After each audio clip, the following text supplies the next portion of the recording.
Good evening, or good whatever time you're watching this, and welcome back to X's and O's. As always, I'm one of your co-hosts, Peter Wachowski, joined by our other co-host, Mr. Bubba Hayes. Bubba, how are we feeling this Tuesday evening?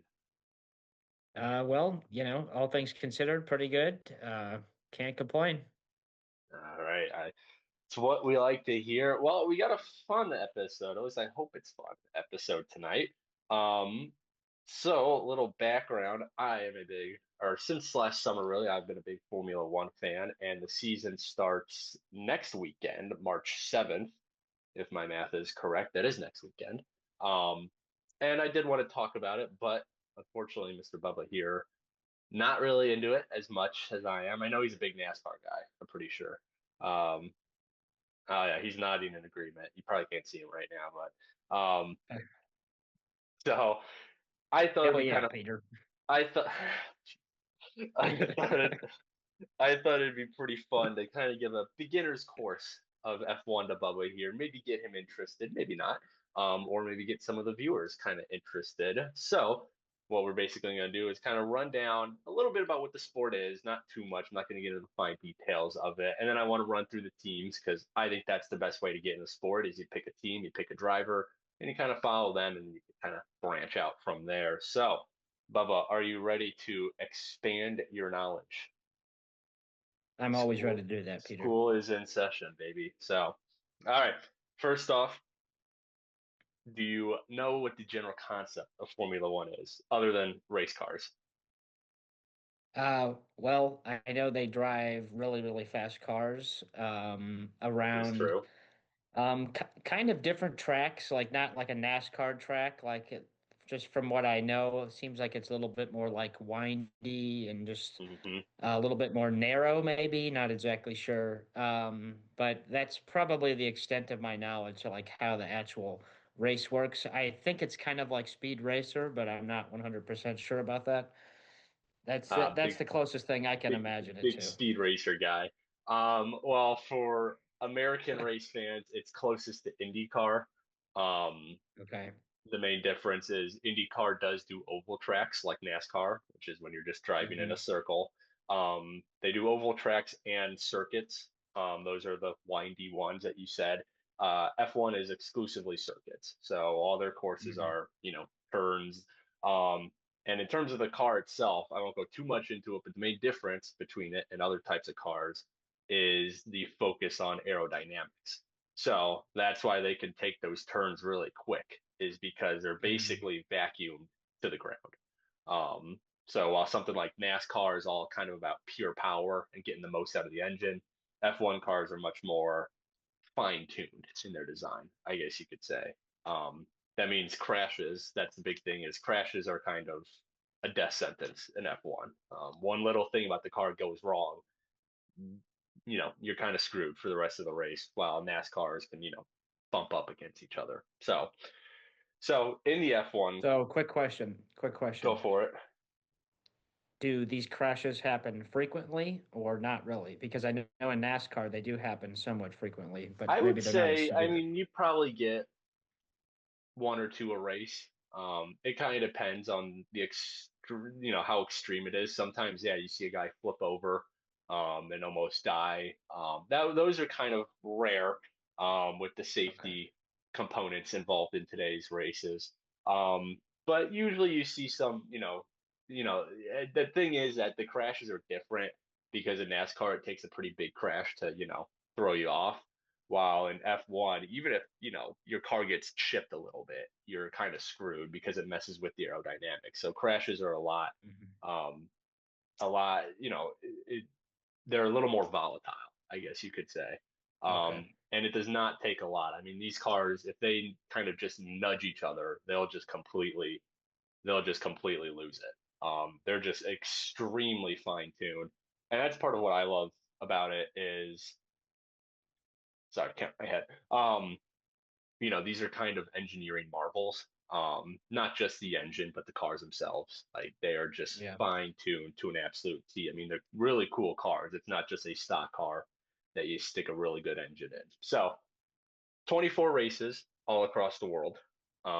That's the other big difference is they are international. So some of the Yep. locales, they'll start the season down in Aussie land. They'll visit the US three Hmm. times during the season, Miami, Austin, and Las Vegas. Las Vegas one's Vegas. kind of Yeah. popular. Um, I've seen stuff about that one before. Mexico, Great Britain, Brazil, Japan, Canada, Italy has two. Obviously, Italy has a big link to racing. Yeah. They Monaco, go to Monaco. Okay. Monaco, Got one. Monaco. There you go. We're one for one tonight. Monaco's interesting because the track is so old, and the cars have gotten a lot bigger over the years, and the track is really narrow because it's a street circuit. So basically, they race along Hmm. the streets. Um, Overtaking, which is when you pass each other, is virtually impossible today in Monaco. So it's a really great atmosphere because you are next to these beautiful buildings and they millionaires have their yachts, parked right outside the track. Um, Hmm. in terms of the actual racing though, it definitely needs some adjustments if they want the racing there to be good. Um, China, Spain has a couple races, and then the Middle East has a ton of races. A lot Okay. of money, a lot of money over there in the Middle East. So season the last couple of years has always ended in Abu Dhabi, Bahrain, Qatar. The list kind of goes on in those Middle Eastern countries. So two titles in F1. The one no one cares about is the World's Constructor Championship. And so basically, there are 11 teams in Formula One, Hmm. and the teams with the most combined points between their drivers wins the Constructors' Championship. No one really Okay. cares about the constructors. The teams do because each spot in the title gives you like millions upon millions of dollars more than the spot before you. But what everyone really cares about is the World Drivers' Championship, which is just the 22 individual drivers. Whoever has the most Hmm. points, they win the drivers' championship. And that's the one people usually care a little bit more about because it's, the individual. Um, Yeah. Usually it works out, but not always that the drivers' championship is part of the constructors' championship team. I mean, it kind of makes sense that the driver with the most points is part of the team with the most points, but not always. Last season, which we'll get into, both championships went to the same team. Season before that, they didn't. So you can't have a drivers' championship champion, but not a constructors' championship at the same time. So that's kind of it for the rundown. Again, I think it's best when if you're getting into it to not get too caught up in the innate details of the sport itself. Um, Instead, what I want to talk about are the teams because I think it's fun to pick a team, pick a driver, and to help you out, Mr. Bubba. I'm going to compare every team to an MLB team Okay. because I That's know I know interesting. you're an MLB guy. Yeah. So maybe this gives you a little bit of a better idea of what these teams are about. Okay. So first off, we have the Alpine racing team, spelled like Alpine, but it's Alpine Okay. because they're a bunch of French bastards. Sounds Um, like some Europeans. oh, just you wait, we got a ton of Europeans. Losers. Yeah, well, Alpine is the main thing to know with Alpine is no one really cares about them. Um, they've Okay. only been around since 2021. They were initially, I believe it was them. They were another team called Renault, and Renault was actually very successful, but then they rebranded. Since they've rebranded, not so great. Um, my MLB comparison for them would have to be the Colorado Rockies, uh, Okay. coming off a bad season, and honestly, no one really pays them too much attention. Maybe every once in a while they're kind of surprisingly competitive, but on the whole, they are basement dwellers. Pretty Um, bad. Pretty bad. Your two drivers, Pierre Gasly, French, driving for the French team, so that's a big deal. Um, he's good, actually. He's better than the team makes him look. Something else to know about F1 is each team's car is different. Um, Obviously, they're kind of designed the same, but the individual components of each car is different. So the engine, Hmm. how some of the aerodynamics work, it's different amongst the teams. So that's where it's also kind of unique is, some teams just build better cars. They might not have better drivers, but they Yeah. just build better cars. Alpine had a really shit car last year, and Gasly's probably a top 10 to 12 driver on the grid. Um, but he was just given an absolute garbage car. So it's kind of hard to judge him. One thing that is funny about Pierre Gasly is for some reason F1 Twitter, which is worth checking out, F1 Twitter hates the guy. Um, One of the more popular memes is someone will be like, my girlfriend just broke up to me and I'm really pissed, so I blocked Pierre Gasly on Twitter. People just block him just for the hell of it. I don't know why. It's just funny. Um, I don't know what he did to garner this hate, but he's kind of the whipping boy at points. Um, their other driver is an Argentinian, Franco Colapinto, rookie last year. Don't really need to know much about him. Pretty. He had a really bad year, but he also had a shit car, so it's kind of hard to judge, you know, how he is. Um, all right. Next up, now we can get to some interesting teams. Maybe you saw this team, they're in the Super Bowl, the Cadillac Formula One team. Did you see they had a big commercial towards, I believe it was during the fourth, that revealed what their car looks like this year because this is their first year in F1. They are an expansion team, if you will. Okay, I was Um, gonna say I didn't realize they were in F1, so that makes so sense. this is my MLB comp is they're an expansion team. Like it's hard to cut. They could be garbage this year. They might be surprising. Okay. They'll probably be not great because it's hard for a team that, like any sport, it's hard for a team to come in and just start winning. But they have a lot of hype around them Hmm. because they are the American team, and America does not really have a huge place in F1 historically. Okay. Um, Funny enough, even though they're the American team, their two drivers, Valtteri Bottas, Finnish, and Sergio Perez, or Checo Perez is his nickname, Mexican. So no American driver yet. I've heard of him. Um, And the thing to know about them is Bottas and Perez are kind of the two of the great wingmans in F1 history. So what teams generally do is if they have a really good driver, they will kind of use their other driver as a wingman for it. So sometimes that means kind of throwing him to the dogs to help out the first driver. Um, and Valtteri and Checo are two of the most notable examples of that, and both did really good in it. Bottas was the number two driver for Lewis Hamilton when he was winning all of his titles. And then Checo Perez was the wingman for all of Max Verstappen's reign over the last couple of years. Okay. Um, so these are great number two drivers. It's going to be interesting to see how they kind of work together. Like now that they're both not like you have two number two drivers and Number twos anymore. Yeah. you're putting them in a team together.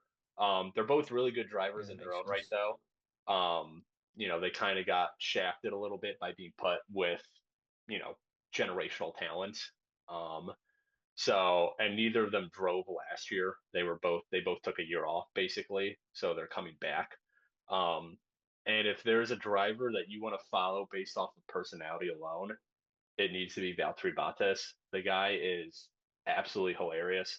He has dyed blonde hair, like white blonde hair that he grew into a mullet.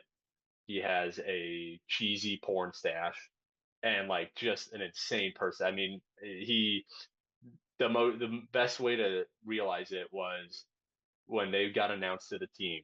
Checo kind of had this really nice like commercial almost of him returning to F1, like really sentimental. Valtteri announced he was joining the team by taking a picture in a tuxedo on a surfboard while holding an American flag. Um, like that's just what you get with Valtteri. He's super funny. He's just a Hmm. great personality to follow. Now, even though Cadillac is considered the American team, there is another American team on the grid, and that is Haas F1. They've been around since 2016, and my comp for them are the Diamondbacks in terms of kind of the picture of mediocrity. Um, they might surprise you here and there. They're never really bad, but they're just kind of there. They're just kind of in the middle of everything. Um, so they were the American team for a couple years, and then basically what they did was, I believe it was around 2019, 2019 maybe. They brought in a Russian driver because his dad was is an oligarch, essentially, and he made their car Oh, red, white, and blue in terms of the Russian colors. So they kind of sold their soul to Russia for money. He's been gone since 2020. He was Nikita Mazepin was his name. He was a mess. He had a ton of nasty allegations against him. But after they sold themselves out to Russia, everyone's like, "All right, you're not you're not American anymore. Sorry." Um, yeah, good riddance. They're well, maybe someone yeah, else needs to learn not to sell your soul to Russia. Um, their drivers, yeah. Esteban Ocon, Frenchman, just kind of there. He's kind of known to, he's maybe a little bit of a jackass, like kind of your typical Frenchman, I would say. Not to stereotype, but um, running joke with him is that he always gets penalties for almost no reason sometimes, but like he just gets a ton of penalties. Um, and then their other driver, a little more interesting, is a man. I say man, these younger guys are like 22, 23. It's pretty ridiculous. Yeah. Their other driver, Ollie Behrman, he was a rookie last year, actually had a really nice rookie season. Only thing about him is his contract is owned by the Ferrari team, and basically they have lent him to the Haas team until they need him to come up. So he's owned by Ferrari, but they're lending him to another team to get experience. And then once a spot opens up on the proper Ferrari team, he will fill it, if that makes sense. So Okay. it's kind of odd. Just It's learning all sorts of basically new things. it's Yeah. basically if like the Yankees top prospect was lent to the Rockies so he can get major league Okay. playing time. And then as soon as a spot opened up for him on the Yankees roster, they pulled him back. That's probably the best way to Okay. explain it. I I think they do that in like European soccer, maybe too. They might. I know nothing about European soccer. I know very little about European soccer, but I have heard that idea before of I don't know what you call it Yeah, I'm not 100% sure, but on it's loan kind of lending similar. him, but that's what they're doing with Ollie. Um, yeah, Ollie was really good last year. He's going to be if you want a young guy to follow who might turn into a champion one day, it's definitely him. He's definitely got potential. So, all right, let's move on to one of the big boys of Formula One, one of the teams you're maybe familiar with, the Red Bull racing team. So, Red Bull, Austrian team, founded 2005. They were technically another team before, but then Red Bull bought them out for like literally $1, and made it their own as a marketing scheme. Um, I didn't write down an MLB comparison. I meant to. I would probably say, even though I wrote it down for another team, it'd probably be the Astros in that they had a really dominant stretch for a while and then some cheating allegations. Um, the thing to know Oh, with Red Bull is they're kind of the evil team of Formula One almost. Um, Mostly because their okay. former team principal, which is like the manager of the team, um, he got in some hot water for some, let's just say, less than ethical text to a coworker. And then one of their, I Oh, don't know what his official position was. He was like an advisor. He was an old German dude, famously misogynistic, racist. I don't know why they kept him around for so long. They finally let him go this offseason, actually. So they're kind of like the evil team almost. As for the cheating, they got hmm. caught. I think it was 21 or 22. They got caught for basically breaking the salary cap. Um, the thing to know about F1 though, which is part of what I think makes it so fun, is cheating happens all the time. Um, Teams find loopholes, teams, kind of stretch the rules, stretch the wording to fit their own. It's more of a question on if you get caught or not. Um, like most teams who have won a championship Hmm. probably cheated to get there, honestly. But it's just not as universally frowned upon, especially if you don't get caught. So you just kind of got to be smart about it. Um, They have had a lot of success though Yeah. for a team founded in 2005. 8 drivers champions, 6 constructors champions. Um, their second driver, before I get to their first driver, is he was a rookie last year, Frenchman Isaac Hadjar. He's new to the team this year. He's good. He's another guy who had a really good rookie year last year. Um, but the issue for him is the guy that he is driving behind is a driver named Max Verstappen. Maybe you've heard of him. Um, maybe not. Honestly, I don't know how universally well known he is. Um, Max Verstappen is like watching Michael Jordan, basically. Um, he Okay. is the definition of a generational talent. Won 4 straight drivers' titles from 21 to 24. Um, and just to kind of let you know, he's also my favorite driver, so like I'm biased. But uh, Okay. to Is kind of let you F. know how dominant he was, so F1 goes through eras in terms of how the cars are mostly designed. The last era was 2022 to 2025, so we just finished it. And I saw a list today, coincidentally. It was about, the teams with the most wins during the last era of F1, so 22 to 25.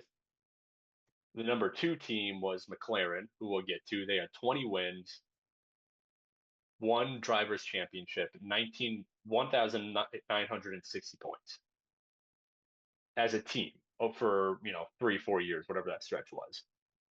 20 wins, again, 20 wins, one driver championship, 1960 points. From 22 to 25, Verstappen had 51 wins, so almost triple that by himself. Three, uh, 3 drivers championships, and was less than 100 points off of the entire McLaren team. So I do see we're having some internet trouble. Yeah. I don't know how much of that last part you heard, but basically, I, yeah. Verstappen is more dominant than most teams are by himself. It is like watching Michael Jordan or insert GOAT player, like watching them do Hmm. their thing live. He didn't win it last year. Oh, he probably has a question, I think. I do have a question. So I this is one of the drivers that I have heard a little bit about, but I remember more so hearing his name like a couple years ago. Has he not been as successful like the last So, 1 to 2 years? so what happened was 21. He barely won the title from Lewis Hamilton. It came down to the last race. There was Okay. some controversy with the rules. Max won it barely by one position, literally. He finished first. Lewis was second. 22, I believe he set so many records. When you probably heard of him was 2023. So during the 23 season, there was, I believe, 23 races during the season. Verstappen won 19 of them, Okay. Yeah. and he was top 3 in every race but one, where he finished fifth. Um, it is considered by many to be the most dominant season the sport's ever seen. Um, so that's probably when you heard of him, was when he was just tearing through people. And then 24, he won the title again, but he was actually like challenged by Lando Norris, who we'll talk about in a bit. Um, but he still won the title. And then he didn't win last year, but he was still very notable because with, I think, like 8 races left, he was down in the standings by well over 100 points, which basically meant he was dead in the water. He ended up losing the championship by 2 points. So in those 8 races, he just went on an absolute tear and almost pulled it off. So even though he didn't win, like, it was still one of the better seasons you'll probably ever see. Um, didn't win the drivers' championship, but did win the most races in the season. So he is about as dominant as they come. Um, and contrary to what you may believe about, a super talented player like that, this driver like that, I guess I should say, is like Max's personality is great. Um, Like he doesn't play the media game. His press conferences are some of the funniest around because he just does not give a shit about the media. He just says what he wants to say. Um, but he's also not a dick. Like he's just brutally honest with people. Um, and most of his free time he spends like streaming video games and like racing video games with his friends. So like Okay. even though he is extremely easy to dislike just because of how dominant he is, um, really easy to like in terms of his personality. So um, Max is my favorite personally. All right. Before we take a break, we do have one more small team to get through before we get into some of the other heavy hitters. Um, so Red Bull has a development team in F1 that it's called Racing Bulls. It's really confusing because their initials are the same and they use the Red Bull logo. Color schemes are different, but like they're pretty damn similar. And I said Racing Bulls is like if a minor league baseball team came up to the MLB, basically. Um, Racing Bulls is where all of Red, pardon me, Red Bull's young drivers go through before they maybe get the call up to the big league team. Maybe they go somewhere else. Okay. I mentioned Pierre Gasly. He was a Racing Bull driver back when they were called something else. Um, so the idea is they develop until they can join Red Bull, but they might go somewhere else too. Um, so because of that, they usually have a lot of young drivers and a lot of turnover. So they're kind of a mid tier to bottom tier team. Their current drivers, Liam Lawson, New Zealander, and Arvid Lindblad, who's a British rookie. Lindblad is supposed to be like the next prodigy. Um, we'll see, obviously, but he's got a lot of high expectations around him. Um, the only other thing I'll say about Racing Bulls is their social media, especially their TikTok, is really good.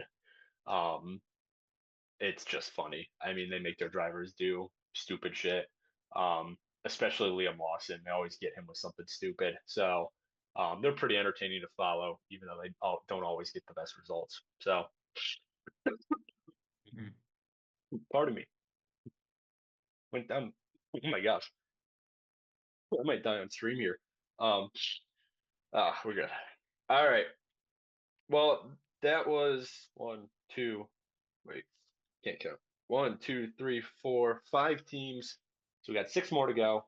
We're gonna take a quick break, unless Bubba, you have any questions up to this point.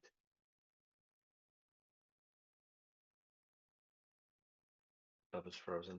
Frozen silent. You were Oh, just there kind he of is. cutting out at the end there. Yeah, No, I hopefully, mean, hopefully, I hopefully do this have break. some questions, but maybe we'll just hold it to the end. All right, I like that mentality. It's a college student right there.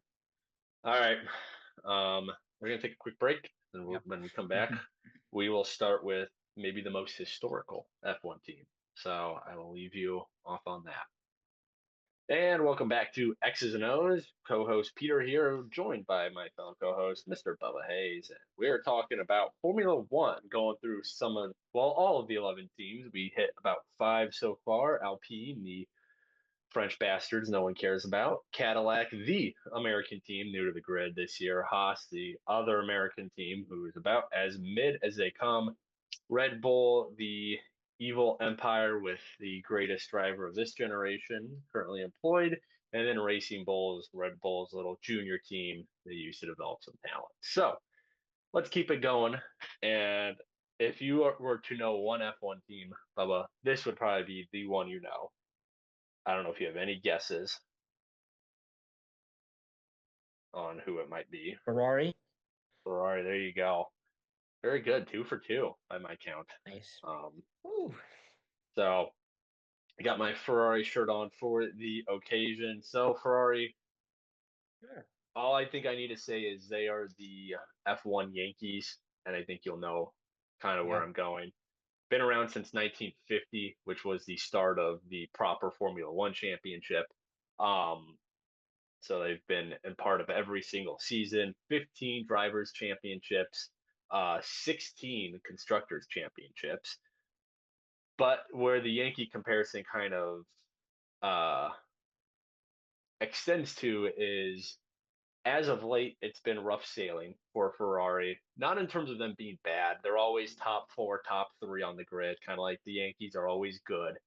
Um, they just have not sealed the deal since 2007 was their last driver to win a championship. That was Kimi Räikkönen, and 2008 was their last constructors championship.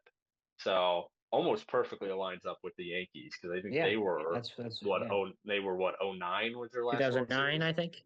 Yeah. So Hmm. um, they always employ good drivers. Their current duo, one of the best duos on the grid, Charles Leclerc. He's Yep. from Monaco. I don't know what the official Monegasque, something like that. Um, Charles is It's a great, mannequin. like kind of almost Mike Trout-esque in that super, super talented. Um, if it wasn't for Max, you could make the argument that he was the best driver on the grid. Um, but people Okay. universally know it's Max. Um, he's just been stuck with a team who kind of does him dirty every single season. And we'll get into that in a second. Their other driver, and if you were to know one Formula One driver, it would probably be this man. Any guesses? The most Mm, popular Formula One driver over the past decade, probably. it's not Lewis Hamilton, is It it? is Lewis Hamilton, yes. Oh, it's always been on Ferrari? So he joined Ferrari this season. This was his first, this last season was his first season at Ferrari. Okay. Gotcha. Seven world titles for Lewis. Um, usually always ranked top two all time. It's between him and Michael Schumacher, who also drove for Ferrari. Um, and that's kind of Ferrari's thing is Okay. like the I have a Yankees. Yes, go for it. sorry, another question. Maybe a two-part question. I thought didn't they have some other guy named Carlos or something? Right. And this spills into a part two. Do they often like trade teams or change teams? So yes, and sometimes yes. Okay. Every to answer the second part first, every season in F1, there's something called silly season, which is basically the drivers whose contracts are up at the end of the year. It just becomes a grab bag for who's going to go where. Okay. Um, and some years it's different. Like this year, there's only one rookie. It was Arvid Lindblad for Racing Bulls. Um, and besides Perez and Bottas, who are rejoining the grid with the new team, the only driver who actually switched teams this year was Isaac Hadjar, who went from Racing Bulls to Red Bull. Other than that, everyone is the same as last year. So some years it's very, very little movement. Some years there's a ton of movement. Um, and you are correct. They did have a guy named Carlos on their team. That was Carlos Sainz. He was from at Ferrari for a couple years. Really good. Carlos Sainz is a really good driver. I'll talk about him more in a minute. Um, basically, Ferrari had a chance to grab Lewis Hamilton, and they said, "How can we pass that up?" Okay. So they kicked Carlos to the curb. We'll talk about where he went in a second. Just to sign Lewis. Didn't really work out though. Lewis and Ferrari had a pretty bad year last year. They finished fourth out of the 10 teams, which I know fourth doesn't sound terrible, but for Ferrari, that is, that's not great. Um, Ferrari is kind of the picture over the last couple of years of just being incompetent. Sometimes it's their car design, sometimes it's their strategy calls. They always just seem to be behind the curve of other teams. And that's largely what's cost, Leclerc having a championship is he just kind of gets screwed by bad team decisions. Um, so that's Ferrari. They have this history like Lewis of bringing in these huge, huge names who won titles elsewhere. Um, Sebastian Vettel won four titles with Red Bull, and then he went to Ferrari. Um, didn't really do anything there. Fernando Alonso, we'll talk about him in a minute. He won two titles with Renault, eventually made his way to Ferrari, didn't do anything with them. So they bring in these huge names who have won titles and just kind of shoot them in the foot, basically. That's the running joke with Ferrari is that they always shoot themselves in the foot. So, um, we'll see what they do this year. They've actually looked pretty good in the preseason, but they're also kind of like the Mets in that you always expect them to Mets it up, I guess. Um, so Mhm. much talent and promise, and they always find a way to shoot themselves in the foot. So moving on, we have Mercedes, um, German company. They've been around since 1954, but they kind of went away for a while. The current iteration of the team has been around since 2010. I actually had them down as the Astros too, um, but more so that they were just so dominant towards the end of the 2010s slash very beginning of 2020s. Um, they're still quite good, but not nearly as good as they were. Um, nine drivers' championships, six of which belong to Lewis Hamilton. That's who Hamilton was with when he went on when he went on that run at the end of the last decade. And then eight constructors championships, which I'm pretty sure they won. Could be wrong. I think they won all in a row to end the 2010s. So their last one came in 21. Um, so 21 minus 8 years, I think that was the start of their championship run. Their current drivers, George Russell, British, about as British as they come, honestly. Guy's kind of a diva, for lack of a better word. He's always kind of stirring the pot, always kind of, in interviews and stuff. I really like George. I think he's really funny. Um, Early in his career, he got into a lot of crashes for whatever reason. So he earned the one of the best nicknames, maybe in poor taste, but he earned the nickname Osama bin Russell, um, because he had a habit of just wiping out. Oh, I see your eyes poke up. He had a habit of just absolutely knocking other drivers out. He's gotten better, and Russell's honestly one of the most underrated drivers on the grid. I mean, he finished fourth of all drivers last year, and he's just kind of sneaky good. Um, doesn't win a ton of races. He got two wins last year, but he's just kind of there, just kind of chugging along. He's a really good driver. Their other driver, Kimi Antonelli, Italian, was a rookie last year as he was 19 years old, I believe. Um, a lot of pressure around Kimi because he was replacing Lewis Hamilton as a 19-year-old, and honestly did a pretty good job. Got a couple podiums. I think second place was his highest finish in a race. He's another one to look out of. In a couple of years, he might be a world champion. Um, and most people have Mercedes picked as the favorite going into this season. Um, for whatever reason, people think they just figured out their engine. Um, Also, their team principal, Toto Wolff, personal favorite of mine. Extremely good leader, sometimes just an angry German man too. Throwing stuff at his desk. Um, but like probably one of the better, if you look at sports world as a whole, probably one of the better team leaders, team managers, whatever you want to call them in the world. Um, Helped that he was propped up by Lewis Hamilton a little bit, but still very, very good. All right, now we get to probably the most hated team on the grid right now, if I had to guess. McLaren, they are the orange team. Mhm. Um, Been around since 1966. I liken them to the Dodgers. Um, McLaren back-to-back constructors champions, and then last year Lando Norris won the drivers' title. Again, just barely beating Max Verstappen. So they're the Dodgers in that they were the most dominant team over the last 2 years. Um, Drivers, like I said, Lando Norris, British reigning world champion. Um, Not a lot of people like Lando. Um, he kind of has a tendency to say stupid stuff during press conferences that just piss people off. I remember they're doing preseason testing right now for the new cars, and it's a new set of regulations, so the cars are different.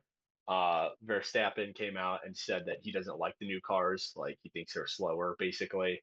And Lando said if you don't like them, you should retire. You're getting paid to drive. Like just you're getting paid to drive. Like you shouldn't be complaining. Um, which was a bold statement to say to a guy who's won four titles. Um, Yeah. And like, look, he won the title last year. I'm not saying he didn't deserve it. He was definitely helped out by the fact that the McLaren car last year was an absolute rocket ship, like one of the best cars ever designed, probably. If you put him in the second or third best car, probably not getting it done, honestly. Still a very talented driver, obviously, but maybe a little bit of a car merchant. Um, their other driver, Oscar Piastri, Australian. When people hate on McLaren, they usually leave Oscar out of it. Oscar's pretty fun. Very, very calm. Like even when he wins races, he's just like, "Good job, guys. Like that was a good race." Super calm demeanor, kind of quietly pretty humorous to watch. Also extremely talented. He led last year's championship race for probably two-thirds of the season, and it was his third season in F1. So like still very young, but already really, really good. And one of those guys, like if you just watch him, like super smart, super good at racing, he'll likely win a title pretty soon here. Um, the only other reason that people don't like McLaren is they have something called the papaya rules. So papaya, obviously the color of the car. Basically, they are, remember earlier I said most teams have a one driver and a two driver often. Hmm. McLaren has this idea of we don't have a number one driver. Um, when in reality, everyone knows that it's Lando. Lando Norris is their number one Yeah. driver. They're just their PR is absolutely terrible. They don't know how to, they could just come out and say Lando is our number one driver and no one would have an issue with it. But instead, they kind of cover it in this vague fog of fairness and, they're even. Um, they're also notorious for like telling their drivers what to do. So, like, one of the races last year, um, through a series of events, they told Oscar to let Lando pass him. Um, What? which you'll see that sometimes, like if one driver is in a championship fight and the other driver isn't, but the other driver got in front of the championship fight driver, they'll be like, "Hey, let him pass, let him get the points." Um, and when you have a clear number two, they usually let that happen. Um, Hmm. but Oscar got in front of Lando because Lando had a slow pit stop, and they're like, Oscar, like before the pit stop, Lando was in front of you.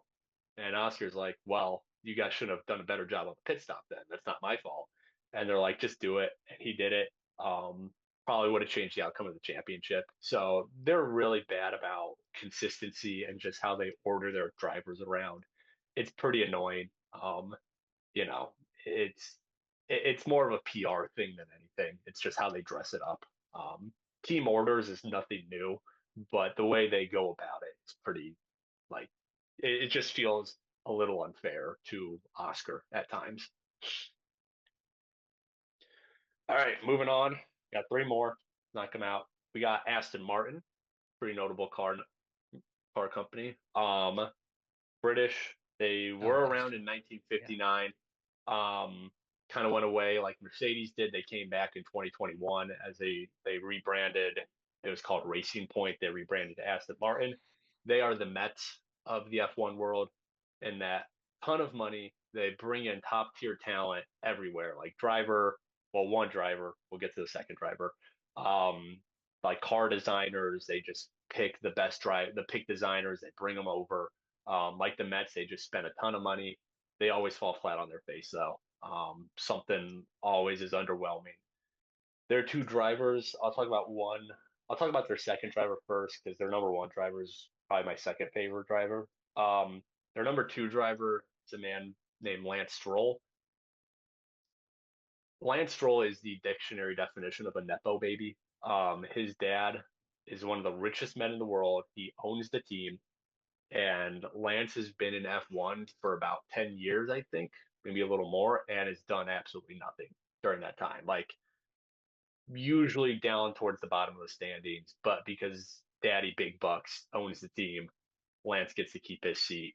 Um, he's just not very likable. He's kind of a dick sometimes. He's kind of gives off that rich boy vibe. Um, people don't really like Stroll. He's not a great driver. The only reason he's been around this long is because his dad owns the team. Um, His dad, Lawrence Stroll, who again, one of the richest men in the world, also might probably has connections to Epstein. So take that as you will. Um, yeah, the Stroll family He is and not everyone popular. else. The Stroll family is not popular in F1, but their number one driver is a man named Fernando Alonso, Spanish driver. Um, he has the nickname the Rookie. I want you to guess how old Fernando is. Uh, uh, I'm gonna guess he's not really that young, so I'm gonna say he's 40. 44. Bubba froze. That really ruined the tension of You my could. dramatic reveal. He is He's what? 44. Okay. Wow. So Fernando has been driving in F1 since before you and I were born. Um, Wow. he won titles in '05 and '06 back to back. Reason he's called the rookie is he retired from F1 in like 2018, I think. And then a couple of years later, he came back. And so everyone called him the rookie, even though by that point he was already like 40. Um, Hmm. Fernando's great, insanely good driver. Again, he won back-to-back titles. He's had a ton of bad career decisions. He always seems to pick a team to go to who just ends up shitting the bed. Um, After he won his titles, he went to McLaren. That year, McLaren had a rookie named Lewis Hamilton who just beat Fernando out, or I don't know if actually I don't know if Lewis was a rookie that I think he was. I think he won his rookie year. The year he went there, Lewis won the title. No, actually they didn't. They both fell just short of the title because they were busy battling each other. Um, Fernando then went to Ferrari. Ferrari was a mess when he went there. He went back to McLaren. McLaren was an absolute mess when he went there, retired, and then joined Alpine. Alpine was bad, and now he's with Aston Martin. Aston Martin hasn't put together a good car. So, like, insanely talented driver, always outperforms his car. He just has not been given a great car since the mid 2000s. Um, he's also just a great driver in general. Like, he won, I don't know if you know what the 24 hours of Le Mans is. Um, if you ever watch, did you ever watch Ford v Ferrari? Oh yeah. It's that race. He's won Okay. that race, which is a big deal. He's tried IndyCar. I think he tried NASCAR actually. Um, he would have won the Indy 500, but surprise, surprise, his car shit the bed on him again. Um, a lot. Even he jokes that he just has the worst luck in the world, and it's hard not to believe him. Um, but Fernando's great. Hmm. He acts like a 20-year-old on social media. Like there's videos of him like hitting the gritty or like mewing the camera, like super funny. Um, I really like Fernando. Aston Martin has had a really bad off season in terms of their car. It has looked really bad during testing. Um, I just pray that he gets one more good car before he retires because even at 44, soon to be 45, probably like the guy could probably still win a championship. Like he's just still that talented. Um, so whenever someone brags about LeBron's longevity, I don't want to hear it. Um, there you go. There's my Oh, shot at LeBron for the night. man, All right, you've moving been on on. that for like 20 years, 20 years. It's not that 15 old. years, 15 Um, years. Okay, well, yeah, 15 well, years. all right. Let's not go into this right now. I mean, we'll have an NBA episode, I'm sure, where we can talk about it. Last two teams. Second to last, we got Williams. Um, British team founded around 1970. First season was 1977. Kind of unique in that they were like not a one man team, but like all these other teams were like, big corporations like, McLaren and Mercedes and Hmm. Ferrari. Williams was like one guy who started a team. So they're kind of this homegrown team almost. They had a ton of success early on. They have seven drivers' championships, but their last was in 1997. They have nine constructors' championships, which was also in 1997. And then for most of the 2010s, especially the later part and the early 2020s, they were garbage. Like usually did not get a single point every single season. That's how bad they were. My pen just broke. Uh-oh, it's leaking. I got pen hands now. Great. Um, But my MLB comparison for them is the Chicago Cubs circa 2015, where they have a, yeah, I see you laugh, but hear me out, Bubba. Hear me out. Trust the process. They have, do I have pen? Okay. Okay. I thought I have pen on my hands and I I don't just see wiped my any. nose. Oh, on your hands. And I don't know if it's like, I don't know. Yeah, I have blue fingers. I don't know if I got it on my, No, okay. Um, I don't see it on your face. Great. I need to stop fiddling. I need a fidget spinner. That's what I need. Um, so like the Cubs, like kind of a storied history. Obviously, won a couple more titles than the Cubs, um, and more recently than the Cubs. But then they kind of entered this stretch of just being bad. And then what they did was they brought in a man named James Vowles, who was with Mercedes during a lot of their title runs as I forgot. I think he was like the lead strategist, basically. They brought him in and kind of like Theo Epstein did with the Cubs. He said, "Hey, we're building long term at this point. We're gonna suck for a couple more seasons, but just you wait." He said that they did kind of suck his first few years. Last year, though, they finished fifth out of the 10 teams, and that was like huge for them. So that's why I say like they're kind of 2015 Cubs of like you're starting to see this rebuild pay off a little bit. Um, I don't think they're going to win the title this year, but like the Cubs did the following year. But like they're building their way up. Their two drivers are the man named Carlos, as you called him earlier, Carlos Sainz. So he's where he that's where he went to after Ferrari gave him the boot. That was a pretty big Okay. deal for Williams. You know, kind of this bad program for years was able to get a really good talent like Carlos Sainz. Had a pretty rough first half with the team adjusting to the car. Second half, he had two podiums though, and a sprint race. Sprint race is basically a shorter race that they do on Saturdays every once in a while. He had a podium in one of those too. So like he kind of turned it on towards the end of this towards the second half of the season. Their other driver, Alex Albon, Thai British driver, also pretty underrated. He was a former Red Bull driver. Um, so thing to know with Williams, used to be really bad, but like last year they showed some really good signs of progress and they had trouble getting their car to testing this year. Like it took longer to finish the car than they anticipated, which usually isn't a good sign. But like from what I've seen, once they got it on the track, like it was actually pretty impressive. So, um, Okay. and James Valls, their team principal, I think is super smart, super analytical. Um, I think he's between him and Signs and Albon, who's pretty underrated. I think they're going to start turning things around. So I'm not a huge like team guy. Like I like most of the teams. I'm more of a driver guy. If I had to pick one team to support, it'd be Williams, just because I'm interested to Okay. see kind of where they go from here.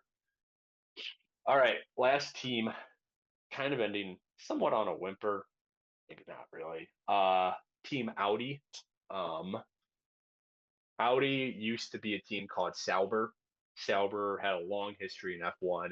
This year, they're transitioning to being called Audi. So technically, this is their first year on the grid, but the program itself has been around for a while. Um, I kind of likened them to pick your team who moved in the MLB. So like the Nationals after they left Montreal, um, you know, maybe the Athletics, I guess, now that they've moved out of Oakland. Um, just because they're making this transition and we don't really know where they're going with it right now. Their two drivers, Nico Hulkenberg, a German, he's been around forever. Like he's been racing since the early 2010s. Nico's story is that he either he was, I think he was the longest tenured driver ever without a top three finish, without a podium. Um, and it wasn't because he's bad. Like he's always been a solid driver. He just never gotten a. He's also always driven for like mid teams. So like he just never had the car to get him there.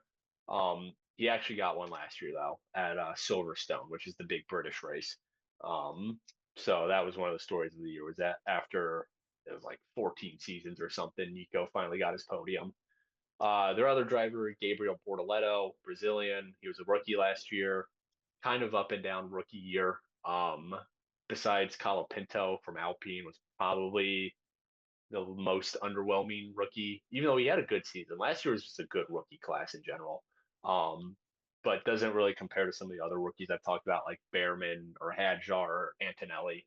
Um, he's good, and I think Audi will be solid this year, but compared to some of those other younger guys, he's a little lower on the totem pole. Um, Other than that, I don't know much to say about Audi. It's going to be interesting what they do this year. Um, the only kind of fun fact is that last year, which was their last year as Sauber, they were, and this might have been a couple of years, they were sponsored by Stake, Stake, who is that Yeah. online gambling website. Um, Hmm. so they were called Stake Sauber. And I think they had another sponsor too. Their name was really ugly to say. So it's just kind of funny that they're sponsored by that online gambling site you always get crappy ads for. So, Yeah. but hey, they had the money, so they paid. Hmm. All right, Bubba, any questions from our lesson? Okay. I do have a question. This is a more like question specific to the actual races, but Hmm. uh, I I don't know if it's like exactly like how wide or narrow because for the most part, don't they kind of race on like streets or like So something like that? there are a number of street circuits. So Las Vegas is a street circuit, Miami is a street circuit, I believe Canada is, Monaco is, Australia is. There might be some more I'm missing. Is Um, Vegas? Vegas is, yeah, I mentioned maybe Okay. I cut out, but yeah, Vegas is. Um, Vegas's track is funny because if you look at it, it's an upside down pig. Um, Oh, really? yeah, it's like straight line up and over and then a little foot, over a little foot, and then over and down, a little snout, and then back. Hmm. Um, so if you just flip it, it's an upside down pig. But yeah, so there's I would say most of them are like mainly built for F1, like circuits, but there are a good Okay. number of street circuits. So my question is, because I don't know exactly how these races work, is it like, is there a lot of like passing going on? And also like, how does like the starting work? Because is it like, I imagine it's not like a marathon where you have like, a bunch of people at the starting line. Like, is there like starting positions like Yeah, NASCAR sort of? so basically, when they start, it's lined up in an order. So it's like first, second, third. It's staggered. It's a staggered start, Hmm. basically. So first, second, third, fourth, fifth, all the way down through 22 this year. Um, Five lights flash on a, big sign, and then as soon as the lights go out, they start driving. Everyone at the same time. Um, they figure out that order on Saturdays. They have what's called a qualifying. Um, Okay. which is basically the drivers drive the course by themselves. I mean, they're all out there, Yeah. but they're not actively racing each other. Hmm. Sometimes they might, but it's considered improper to like try and race somebody during qualifying. And during qualifying, you're just trying to set the best time you can. Um, and then qualifying is kind of weird. There are three sections, so in the first section, at least last year, I don't know how it's all going to work with 22 drivers now because there are 11 teams. But last year, when there were 10 drivers, 20 drivers, sorry, pardon me, basically after qualifying session one, the bottom five times they were eliminated and they set up the bottom five on the grid. Qualifying session two, the next five, they were dropped. That was their order. And then qualifying three is the top 10 drivers, just whoever has the best time, like that's the order. Hmm. Um, so that's how they figure out who's starting, you know, where on the grid. And then what else did you ask about passing? Yeah, just if like the streets are kind of narrow or the circuits are kind of narrow, So like is that something that that's happens a the decent thing. amount or I mean, it depends on the circuit too. Like I said, so like Monaco, for example, Monaco's all about qualifying because yeah. the street is so narrow and the cars have just gotten wider as time has gone on. Um, Monaco, it's nearly impossible to pass people. Um, It's not impossible, but it's nearly impossible without wrecking your car. Um, but there are plenty of other circuits like Silverstone, which is the big British course. A lot of passing can happen there. Monza, which is the big Italian course, a lot of passing can happen there. So it kind of depends on the course. Um, some are definitely better built for passing than others, though. And the main 2 points that you try to pass somebody are corners. So the way you take a corner, you can try to either you go on the outside of somebody and try to jump them, or you can it's called dive bombing, which is basically you cut inside of them. Um, and that's all about like basically it's a game of chicken of who breaks last. And the other place that you can overtake are straight line. Well, you can overtake anywhere, but the other place that commonly happens is straight lines, and that's just basically who's got the faster car. Um, a big component of it is called slipstreaming, um, which is basically if you can get right behind a car, all the air is being pushed around you because of the car in front of you. The car in front of you is blocking the air basically. So you have very little air resistance if you can get right behind a car. So teams will get behind someone, or drivers will get behind somebody, pick up a little bit of speed from a slipstream, and then just kind of shoot out and overtake them. Okay. So anything else here, my student? Okay, last question. This is just, I mean, more of an outside perspective, but it seems to me like there's a lot of like change up in the teams. Well, actually, I'm going to have two more questions. So this is my second to last question. It seems like Okay. there's a lot of change up in the teams. So is that something, is it kind of hard for like there to be like, a dedicated fan base to a team when there's so much change up? It And is depends. that kind of why it's more for the individuals? It depends on the team too. So like, and we're running out of time, so I'll make this brief. So like Ferrari's always going to have fans no matter what. Um, Hmm. there's a quote: "If you want a decent entry point into F1, you watch Drive to Survive on Netflix, which is the Hmm. F1 docu series. Don't rely on it for everything because they obviously cut it up and dramatize it for TV, but like it's a pretty good Yeah. way to get into the sport." There's a good quote from it where one of their journalists basically says in Italy there are two religions. There's the Catholic Church and then there's Ferrari. Um, Ferrari fans are absolutely insane and they will support Ferrari no matter what. Other teams, yeah, it's probably likely driver base. Like if Red Bull were to lose Verstappen, um, I'm sure their fan base would probably shrink a decent bit because so many people are Max Verstappen fans. And without Hmm. Verstappen, Red Bull ain't much. So um, it's just kind of a team to team, driver to driver basis. Okay. And then my last question is this. And this maybe comes from more of a, sports media background. So it seems to me like a lot of the things I see about it, because obviously, I don't watch the sport, but a lot of the times I see something about it is more about like, more of like a cultural thing or just like, talking about the specific drivers and Hmm. usually not related to something like they've done on the, during the race. Right. Not to take away from, what they do, although I don't maybe consider that like an athlete sport necessarily the same thing.